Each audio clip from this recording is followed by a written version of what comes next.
ప్రతి సందర్భం ప్రత్యేకం, ప్రతి సంబరం శాశ్వతం. మీ one stop shopping destination Mysore Saree Udyog.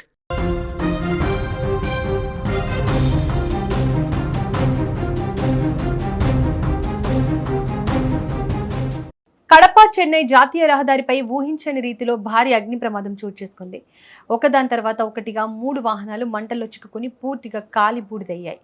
ఈ ఘోర ప్రమాదంలో లారీతో పాటు 2 కార్లు అగ్నికి ఆహుతయ్యాయి. ప్రయాణికులు త్రుటిలో ప్రాణాపాయం నుంచి తప్పించుకోవడంతో అందరూ ఊపిరి పీల్చుకున్నారు. ఈ ఘటన స్థానికంగా తీవ్ర కలకలం రేపింది. కడప జిల్లా రైల్వే కోడూరు మండలం పరిధిలోని బాలపల్లె తనిఖీ కేంద్రం సమీపంలో మంగళవారం ఈ ఘోర రోడ్డు ప్రమాదం జరిగింది. వైఎస్ఆర్ కడప జిల్లా ప్రొద్దుటూరుకు చెందిన 4 కుటుంబ సభ్యులు తమ సొంత కారులో తిరుపతికి బయలుదేరారు.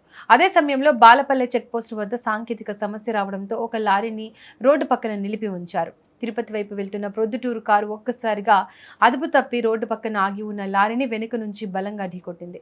ఈ ప్రమాద తీవ్రతకు కారులో ఉన్న 3కి స్వల్ప గాయాలయ్యాయి. ప్రమాదం జరిగిన వెంటనే వారు కారులోంచి కిందికి దిగి వేరే వాహనంలో తిరుపతిలోని ఒక ప్రైవేట్ ఆసుపత్రికి చికిత్స కోసం వెళ్లిపోయారు. కానీ అసలు ప్రమాదం ఆ తర్వాతే మొదలైంది.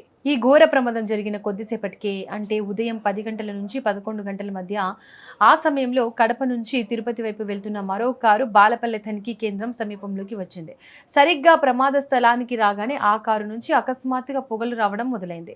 దీన్ని గమనించిన డ్రైవర్ అప్రమత్తమై కారును రోడ్డు పక్కన అప్పటికే ప్రమాదానికి గురైన వాహనాల పక్కనే నిలిపివేశాడు. వెంటనే కారులో ఉన్నవారు కిందికి దిగిపోయారు. వారు కిందికి దిగిన కాసేపటికి ఆ కారులోంచి భారీగా మంటలు చెలరేగాయి. ఆ మంటలు వేగంగా పక్కనే ఉన్న లారీకి, అంతకు ముందు ప్రమాదానికి గురైన మొదటి కారుకు కూడా వ్యాపించాయి. మంటలు క్షణాల్లో ఉధృతంగా మారడంతో 3 వాహనాలు పూర్తిగా అగ్ని కీలల్లో చిక్కుకుపోయాయి. దట్టమైన నల్లని పొగలు ఆ ప్రాంతాన్ని కమ్మేశాయి. ఈ ప్రమాదంపై సమాచారం అందుకున్న అగ్నిమాపక సిబ్బంది అధికారి విజయ్ కుమార్ తన సిబ్బందితో కలిసి వెంటనే ఘటనా స్థలానికి చేరుకున్నారు. ఫైర్ సిబ్బంది తీవ్రంగా శ్రమించి మంటలను అదుపులోకి తెచ్చారు. కానీ అప్పటికే లారీతో పాటు 2 కార్లు పూర్తిగా కాలిపోయాయి. అదృష్టవశాత్తు ఎలాంటి ప్రాణ నష్టం జరగకపోవడంతో అందరూ ఊపిరి పీల్చుకున్నారు.